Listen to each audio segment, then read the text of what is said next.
bienvenue sur, cette webconférence donc organisée, par l'IFCE, dédiée donc effectivement à des questions juridiques et plus particulièrement de la prévention, on va dire juridique, hein, puisqu'il s'agit de voir ensemble aujourd'hui quelles sont les précautions à prendre à l'occasion de l'achat d'un cheval. L'idée ici, hein, finalement, c'est de se dire, de se rendre compte que acheter un cheval, quel que soit son prix, quel que soit son usage, quel que soit le projet que l'on a avec ce cheval, eh bien, ça n'est pas, finalement un acte anodin. Alors nous, on ne le sait que trop à l'Institut du droit équin, en effet, puisque, comme vous le savez peut-être, nous avons une activité juridique autour de la filière du cheval au sens large et nous constatons évidemment qu'un des tout premiers contentieux ou en tout cas, une des premières difficultés juridiques que peuvent rencontrer, les acteurs du monde du cheval, eh bien souvent, elle est en connexion, directe ou indirecte, avec l'achat ou la vente d'un équidé. Donc, il nous est apparu important, avec l'IFCE, de pouvoir effectivement, organiser, une petite webconférence dédiée tout particulièrement, à cette question des précautions à l'occasion de l'achat d'un équidé. Donc on va, explorer un petit peu ce sujet en 3 temps. Premier temps qui va être, dédié à l'obligation d'information du vendeur, donc on va voir ensemble de quoi, il retourne. 2e temps qui est un peu le noyau dur, hein, de ces précautions à prendre, donc qui va être la précaution principale. Il s'agit de la rédaction donc d'un contrat de vente écrit et enfin, 3e élément qui sont des éléments très importants aussi, qui font partie des précautions particulières à envisager à l'occasion de l'achat d'un cheval, eh bien, ce sont ce qu'on appelle les conditions suspensives, hein, sur le plan juridique et effectivement de vérifier aussi la délivrance des documents qui vont avec l'animal que l'on a acheté. Alors, comme je le disais tout à l'heure, évidemment, avant de réaliser, son choix définitif, sur un cheval en particulier, de se mettre d'accord, hein, entre vendeur et acheteur, à la fois sur l'animal et sur le prix de vente de celui-ci, eh bien, il y a cette phase préalable à la vente qui donc nous intéresse, aujourd'hui et le droit, hein, ainsi que diverses recommandations qui vont être plutôt des recommandations d'ordre pratique, vont venir encadrer, hein, cette phase préalable à la vente, en énonçant notamment un certain nombre d'obligations qui s'imposent à l'acheteur, mais également au vendeur, et qui visent toutes ensemble à sécuriser la vente du cheval. Premier point, annoncé tout à l'heure dans le sommaire, il s'agit de l'obligation d'information du vendeur. C'est un point important sur le plan juridique et il faut que les vendeurs soient au courant évidemment de l'existence de cette obligation, puisqu'il faut qu'ils puissent la respecter. Mais c'est également important aussi pour les acheteurs, de savoir que lorsqu'on achète un cheval, la personne qui va proposer un animal à la vente, eh bien, doit vous donner un certain nombre d'informations. Alors, juridiquement, cette phase, de discussion, préalable et cette phase d'information, elle relève de 2 fondements juridiques. Un premier fondement qui est un fondement général, hein, qui repose sur un article du code civil et un second qui est un peu plus spécifique, qui, repose sur le code de la consommation. Ce que vous pouvez retenir à ce stade, c'est que, on a une obligation générale d'information dans le cadre des contrats prévus au code civil, peu importe la qualité des parties et qu'on a une seconde obligation dans le code de la consommation qui, elle, s'impose lorsque la vente est conclue entre un vendeur professionnel à l'égard d'un acheteur qui va être un consommateur. Voilà. Alors, ces échanges préalables à la vente du cheval, ils peuvent être formulés par écrit et dans ces cas-là, j'ai envie de dire que c'est mieux parce que ça va constituer une preuve qui pourra éventuellement être présentée s'il y a, un contentieux et servir à arbitrer effectivement une mésentente entre le vendeur, et l'acheteur.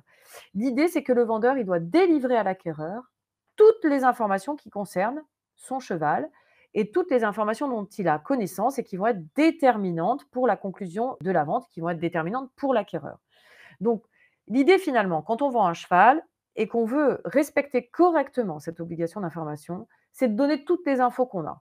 Même si on se dit peut-être cette information, est-ce qu'elle est importante ou pas pour l'acheteur? Finalement, c'est pas vraiment le sujet. L'idée, c'est d'être très transparent et de délivrer l'ensemble des informations qu'on a. Donc ça peut être des pathologies vétérinaires dont souffre actuellement l'animal, ça c'est assez évident, mais même les pathologies dont il a souffert par le passé, quand bien même il en est guéri et que, il n'y a pas eu de récidive à ce niveau-là. Ça peut être également les aptitudes du cheval, donc ses aptitudes particulières, mais également ses traits de caractère spécifiques. Donc l'idée, une fois de plus ici, hein, c'est d'informer l'acquéreur de l'ensemble des caractéristiques du cheval dont on a connaissance. Donc ce niveau d'information, il varie évidemment, hein, en fonction de la connaissance qu'on a du cheval. C'est-à-dire que si on vend un cheval que l'on a acquis quelques mois auparavant, il est évident qu'on ne va pas forcément avoir le même niveau d'information et la même connaissance de ce cheval que si c'est un cheval que l'on possède depuis, plusieurs années et que l'on vend en ayant, participé à son quotidien de vie depuis assez longtemps. Ce qu'il faut également retenir ici, c'est qu'il est obligatoire pour le vendeur, hein, par exemple, d'informer l'acquéreur sur le fait qu'il y ait eu, par exemple, des chirurgies sur le cheval. C'est des éléments notamment, sur la santé de l'animal, des éléments qui sont, décisifs et importants. Ou encore, toujours dans la même, idée, d'un cheval qui aurait des traits de caractère vraiment très spécifiques et particuliers. Un cheval qui peut, faire preuve, par exemple, d'un peu de rétivité à telle ou telle occasion. Il est extrêmement, important d'être vigilant sur ce plan-là et d'informer l'acquéreur de ces événements ou de ces traits de caractère, par exemple, très particuliers de l'animal mis en vente. Donc ce qu'il faut retenir sur cette obligation, d'information du vendeur, c'est que le code de la consommation, hein, je vous ai indiqué tout à l'heure, qui régit les ventes entre professionnels, vendeurs professionnels et acheteurs consommateurs avant la conclusion du contrat, eh bien, le vendeur doit informer l'acquéreur de toutes les caractéristiques essentielles du cheval. Donc, en plus de ce que je viens de vous dire précédemment, qui est une obligation générale d'information, hein, qui repose sur le code civil, pour le professionnel, il faut, avant de conclure la vente, donner les informations sur le cheval, évidemment, numéro d'identification, nom, prix de vente, délai de livraison, informations détaillées, effectivement, aussi sur son statut de vendeur professionnel.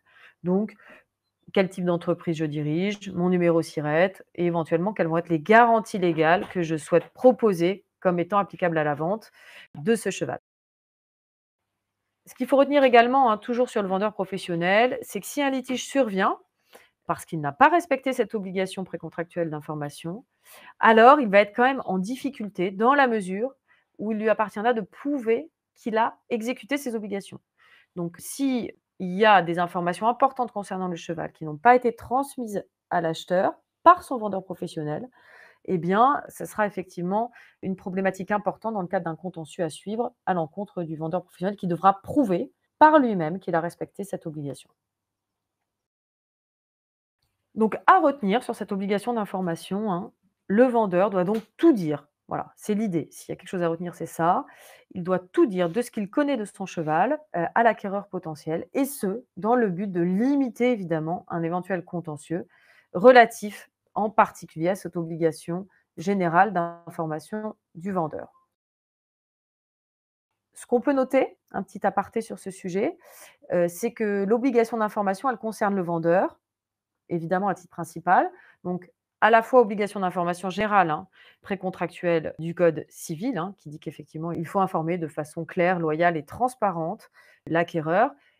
Une obligation d'information renforcée par le code de la consommation dès lors qu'on est en présence d'un vendeur professionnel qui va vendre son cheval à un acheteur amateur consommateur, mais que ces obligations-là, eh bien, elles concernent, dans la même veine, tous les intermédiaires à la vente. C'est-à-dire que si on achète un cheval et qu'on s'adresse, en plus du vendeur de l'animal, le propriétaire du cheval, on s'adresse à un intermédiaire, c'est-à-dire soit son coach, à un courtier qui fait de la vente du commerce de chevaux, à un marchand qui va finalement vous mettre en relation avec un propriétaire qui vend son cheval.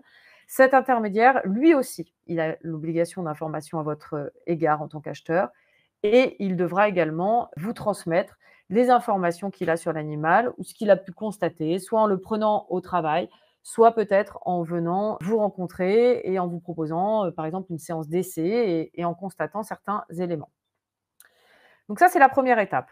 Il faut, si on est vendeur, si on est intermédiaire, respecter cette obligation d'information. Si on est acheteur, il faut être vigilant et ne pas hésiter dès lors, en position d'acheteur, à poser toutes les questions les plus larges possibles et à avoir une discussion très ouverte, quitte à prévoir des rendez-vous, à avoir un temps d'échange assez large, à la fois avec son vendeur, son intermédiaire, et à demander aussi, si c'est un vendeur professionnel, toutes les infos sur son entreprise, son numéro SIRET, quelles sont ses activités, et cetera, et avoir une discussion, assez large qui peut déborder un peu, hein, du contexte uniquement de la vente de votre futur, cheval. Cela permet en phase préalable effectivement, de prendre un peu la température et de recueillir toutes les infos qui sont finalement très utiles pour décider si oui ou non on souhaite vendre, pour ce qui est du vendeur, ou si on souhaite acheter pour ce qui est de l'acquéreur. 2e précaution préalable, très importante dans le cadre de la réalisation donc de l'achat ou de la vente d'un cheval, il s'agit de rédiger un contrat de vente écrit. J'ai envie de dire que nous progressons, que la filière progresse, hein, sur ce sujet, puisque nous, dans les contentieux dont on a à traiter à l'Institut du droit équin, on voit régulièrement qu'il y a des contrats de vente écrits qui sont, maintenant utilisés et qui ressortent, hein, dans les procédures judiciaires. Néanmoins, c'est trop peu, donc nous ne pouvons que vous inviter, vendeurs, acheteurs, à prendre le temps et à prendre la précaution d'utiliser, un contrat de vente pour, l'achat de votre cheval. Peu importe, hein, le prix, l'utilisation, l'usage envisagé de votre futur, compagnon à 4 pattes.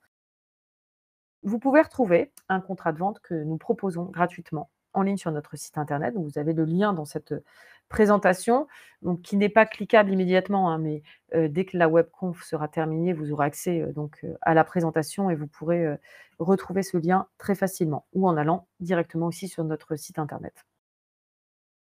Ce qu'il faut retenir, c'est qu'évidemment, la rédaction d'un contrat de vente n'est pas obligatoire, hein, principe de liberté contractuelle du code civil, mais elle est quand même vivement recommandée dans les ventes liquidées en particulier.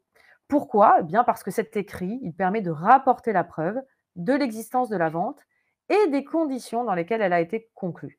Donc tout ce qu'on a dit précédemment, au titre des informations, eh bien l'idée c'est de pouvoir le remettre dans ce contrat de vente écrit pour savoir dans quelles conditions on achète, que l'acheteur est bien au courant, que ce cheval, il a un passif médical et qu'il accepte de l'acheter à tel prix, étant entendu que, ben, voilà, il y a, aussi la gestion, de pathologies anciennes ou éventuellement d'une maladie courante qui, pour autant, ne compromet pas, l'usage que souhaite en faire l'acheteur. Dès lors, en cas de litige, bah, ça va être plus facile, hein, pour l'acheteur et le vendeur d'entamer des discussions et des négociations qui vont être beaucoup plus cadrées et beaucoup plus sereines et qui vont, permettre plus facilement d'aboutir à un accord amiable dès lors qu'on sait de quoi on parle et qu'on arrive à se remémorer au travers du contrat de vente écrit des dispositions de départ, de ce sur quoi on était d'accord et éventuellement des zones d'ombre ou des zones de flou sur lesquelles on va pouvoir, négocier pour trouver une issue amiable.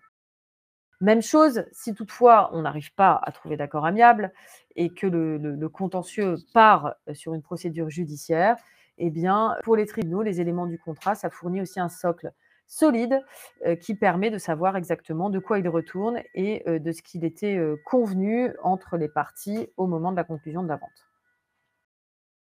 Que doit contenir notre fameux contrat de vente? Alors vous retrouverez, hein, dans le modèle que nous proposons, un certain nombre de rubriques et de catégories qui reprennent, étape par étape, les points importants qui doivent figurer dans un contrat de vente, d'équidé. Évidemment, en premier lieu, les coordonnées complètes des parties, vendeurs et acheteurs et leurs qualités respectives. C'est important de savoir si on est un professionnel ou à l'inverse, si effectivement on se positionne plutôt en tant que particulier.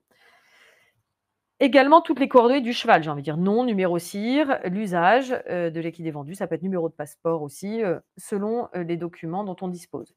Le prix de vente et les modalités de paiement, de livraison, taux de TVA applicable sont autant d'éléments, j'ai envie de dire, financiers qui sont essentiels pour savoir dans quelles conditions la vente est conclue.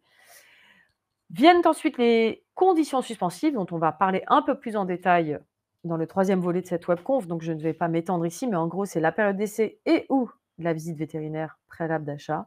Et enfin, un gros bloc essentiel, mais ce n'est pas le sujet de notre webconférence d'aujourd'hui, les garanties applicables. À savoir, est-ce qu'on se contente d'appliquer que les garanties obligatoires? Donc, je fais référence ici au code rural et à la garantie des vices rédhibitoires.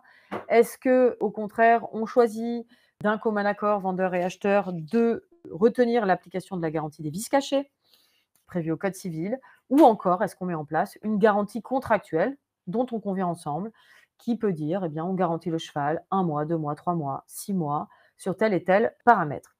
On retrouve ça, hein, ces catégories dans notre contrat de vente une fois de plus et vous pouvez, les consulter et choisir ou non de mettre en place notamment des garanties optionnelles. Ce qu'il faut retenir et ce qui est essentiel, hein, sur cette idée du contrat de vente écrit, c'est que dès lors qu'on a un écrit, eh bien, c'est source de sécurité juridique. Là, on peut y voir une source d'embarras, de tracasserie. «Ah bah, c'est pénible, il faut faire un papier et puis il faut prendre un temps de discussion avant. Ensuite, il faut rédiger un document, il faut le signer, le conserver» et cetera. Certes, c'est une petite contrainte. Néanmoins, au bénéfice de ce que ça vous apporte en termes de sécurité juridique, je pense que, la contrainte, elle est relativement, légère. En effet, le contrat de vente de l'équidé, ben, ce qu'il faut retenir, c'est qu'il peut être conclu sous conditions suspensives. Visite vétérinaire favorable et ou essai du cheval. Pour que ce soit valable, cette condition suspensive, il faut que ça figure dans un contrat écrit. Sinon, il y a pas de preuve, donc on ne peut pas mettre en avant qu'il y a eu des conditions particulières à la réalisation de cette vente. Donc ça signifie finalement que les parties, eh bien, prévoient dans, leur écrit, hein, que la réalisation de la vente du cheval va dépendre d'un, voire de plusieurs événements futurs, qui pour le moment, effectivement, sont incertains. Ce sont des événements dont on ne connaît pas le résultat. C'est pour ça qu'on les qualifie, juridiquement comme étant incertains. Et l'idée, hein, une fois de plus, c'est de se dire: «Eh bien, ces conditions-là, que je suis obligée d'aménager par écrit pour qu'elles soient valables, eh bien, c'est intéressant parce que si les événements prévus par le vendeur et l'acheteur se réalise, eh bien, c'est à ce moment-là que notre vente, elle va devenir parfaite et qu'elle va donc devoir être exécutée et qu'elle sera opposable en termes de livraison du cheval, de paiement, du prix notamment par l'acquéreur au vendeur. Et on en arrive donc à notre troisième partie de cette webconférence dédiée aux conditions suspensives et également à la délivrance des documents obligatoires à l'occasion de la vente d'un équidé. Première condition suspensive que je souhaitais évoquer avec vous un petit peu plus dans le détail, il s'agit de la période d'essai. Donc la période d'essai, c'est pas quelque chose qui est spécifique aux ventes de chevaux, hein. La période d'essai, c'est quelque chose qui est applicable à toutes les ventes et qu'il est possible de mettre en place dans tout type de contrat de vente.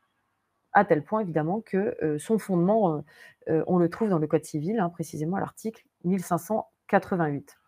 Donc ce que vous pouvez retenir en tant que vendeur ou acheteur de chevaux, c'est qu'il est possible de faire une période d'essai et que ça reste un bon moyen de s'assurer, notamment pour l'acheteur, hein, que l'équidé, sur lequel on souhaite investir correspond à notre niveau et aux objectifs que l'on s'est fixés. Ça donne la possibilité en plus, pendant le délai de la période d'essai, de renoncer évidemment à l'achat. C'est de se dire: «Bah, finalement, heureusement que je l'ai essayé ce cheval parce que, sur le papier, il me plaisait. Quand je l'ai vu à l'écurie, je l'ai trouvé, très sympathique.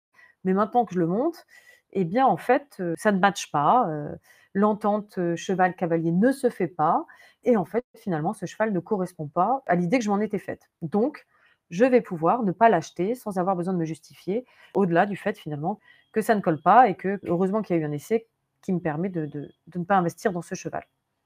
Donc ce qu'il faut, c'est que cette, clause, hein, de période d'essai soit donc prévue par écrit dans votre contrat de vente et il faut préciser sa durée et le lieu dans lequel, l'essai va se dérouler. La difficulté, c'est qu'effectivement, en l'absence de contrat écrit, hein, l'acheteur va avoir un problème de preuve. Il sera dans l'impossibilité tout simplement de prouver qu'un essai a été convenu et donc la vente risque d'être, considérée comme définitivement conclue dès échange des consentements sur le cheval et le prix, convenu. Je précise que sur les conditions de l'essai et notamment sur le lieu, on peut prévoir, et ça c'est à convenir évidemment entre vendeurs et acheteurs, mais certains vendeurs sont réticents à l'idée de laisser partir leurs chevaux chez l'acquéreur en se disant: «C'est un cheval sensible, si on modifie son environnement, il y a un risque de blessure peut-être» et cetera. On peut prévoir si géographiquement, c'est jouable en termes d'organisation, que le cheval reste en pension chez le vendeur et que l'acquéreur va venir, le monter plusieurs fois par semaine, mais sans bouleverser effectivement son schéma et son environnement, actuel. Voilà, tout est aménageable, le tout étant de le préciser dans le contrat de vente. Concernant la visite d'achat, donc c'est un petit peu le même principe, hein. La visite d'achat, évidemment, c'est une condition suspensive, au sens large du terme, tel que c'est prévu au code civil à l'article 1181. Même chose que pour la période d'essai, la réalisation de la visite d'achat, eh bien, ce n'est pas obligatoire. Mais à l'Institut de droit équin, on a tendance à dire que c'est vivement recommandé. Elle est vivement recommandée, pourquoi? Parce que c'est un peu le check-up médical du cheval, à un instant T, juste avant que vous, en tant qu'acquéreur, vous décidiez de, oui ou non, faire l'acquisition de votre cheval. Donc c'est important d'avoir cette vision médicale, c'est-à-dire que c'est une image, voilà.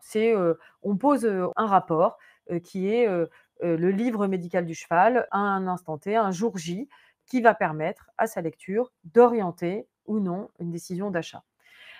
L'idée, c'est que le vétérinaire ici, il va détecter des pathologies ou des défauts, hein, qui vont évidemment être susceptibles de compromettre l'utilisation de l'équidé vendu et donc ça va, permettre d'éviter, un peu comme la période d'essai, ça va permettre d'éviter des déconvenues.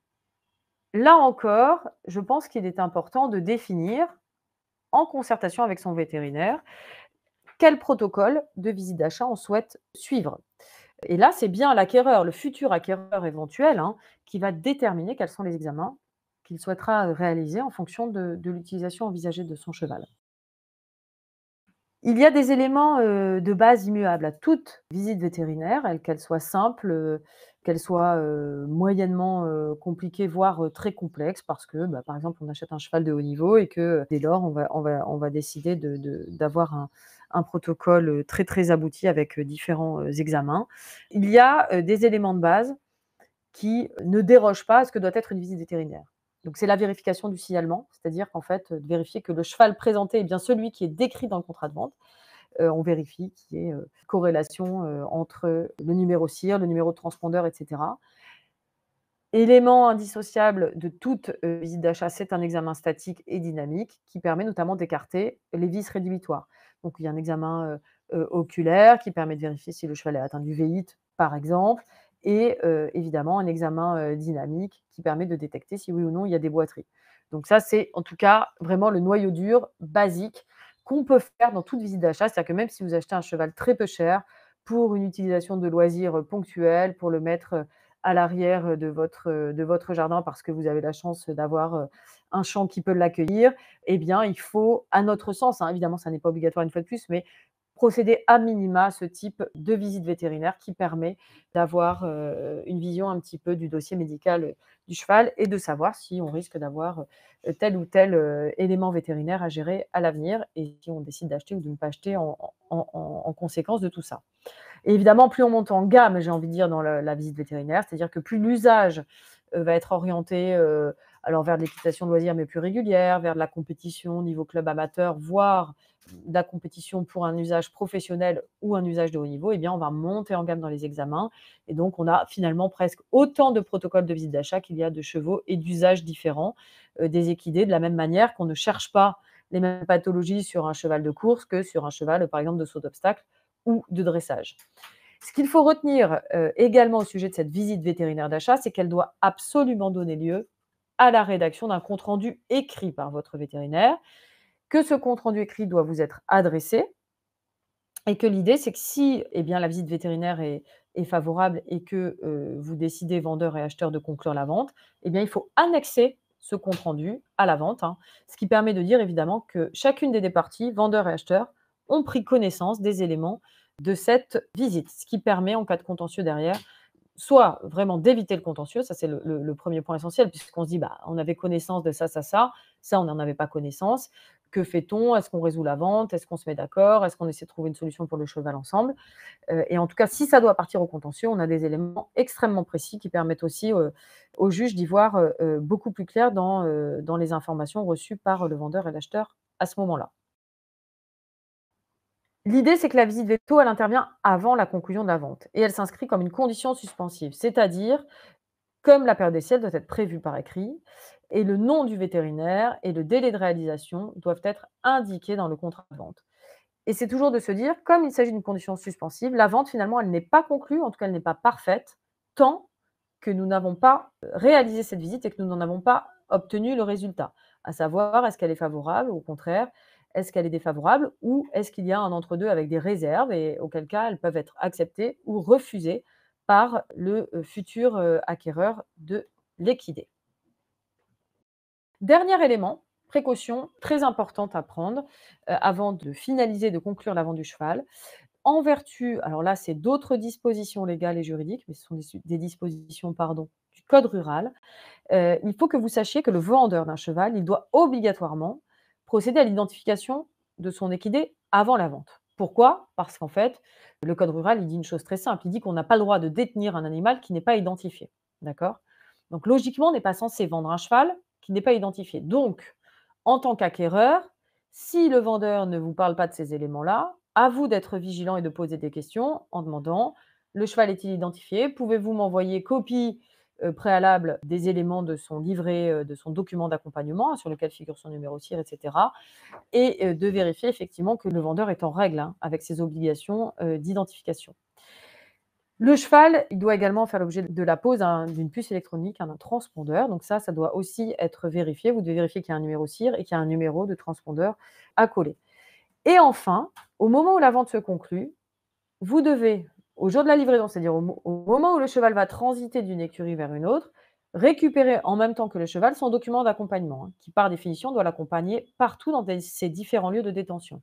Et vous devez aussi, à partir du moment où la vente est conclue et que vous avez, fait votre 1er versement, j'ai envie de dire, hein, suivant, le prix de vente, eh bien, on doit vous remettre la carte d'immatriculation, qui est un document administratif sur lequel, est enregistré, le nom du propriétaire, qui est le document administratif enregistré dans la base CIR de l'IFCE, qui va vous permettre d'être enregistré comme étant propriétaire de l'équidé, qui vous permettra surtout d'avoir une situation régularisée en cas de revente ou de cession des droits de propriété de votre cheval à l'avenir. Petit point d'alerte toujours sur ces questions documentaires, si vous faites l'acquisition d'un cheval qui n'est pas identifié, c'est-à-dire que vous n'avez pas forcément pris le temps, vous n'avez pas été suffisamment vigilant et vous faites l'achat d'un cheval, vous dites: «Ah bah finalement, j'ai pas on me donne rien, j'ai pas de documents, je fais venir le véto, il y a pas de puce. Bon, ce cheval, il a pas l'air d'exister nulle part». Eh bien, comme vous venez de l'acquérir et qu'il est chez vous et que vous avez payé le prix quand même du cheval et que vous avez, formalisé une vente, eh bien, c'est vous, en tant que nouveau propriétaire, qui allez être tenu de régulariser immédiatement la situation concernant l'identification de ce cheval et donc de faire venir un identificateur, un vétérinaire pour régulariser l'animal. Donc là, bah, si on n'a aucun élément sur ses ascendants, son père, sa mère et cetera, vous pourrez toujours le faire, identifier en origine non constatée, hein, avec donc des origines, inconnues. Mais en tout cas, il faudra qu'il ait un numéro CIR, une puce électronique et un livret sur lequel il puisse y avoir un suivi sanitaire. Dernier point à noter, l'acquéreur devra informer l'IFCE de ce changement de carte d'immatriculation et en tant qu'acheteur, vous avez 30 jours pour faire la modification. Donc soit la carte papier doit être, ah bah non, je crois qu'il y a plus de carte papier maintenant, mais anciennement la carte papier devait être renvoyée, signée à l'IFCE pour être réenregistrée et maintenant vous recevez les codes, hein, c'est une carte dématérialisée qui vous permet de vous enregistrer sur la base du CIR comme étant le nouveau propriétaire, de votre cheval. Voici quelques liens que vous retrouverez dans la présentation, pour pouvoir, compléter donc les informations, que je viens de vous transmettre à l'occasion de cette webconférence. Donc différentes fiches Wikipédia sur la vente de chevaux, le site de l'Institut de droit équin avec le lien vers le contrat de vente évidemment et je vous ai également mis en lien, l'ensemble des démarches, hein, sanitaires, détention, sur, l'identification des équidés qui sont, importantes, à prendre en considération dans le cadre, des précautions lors de l'achat du cheval.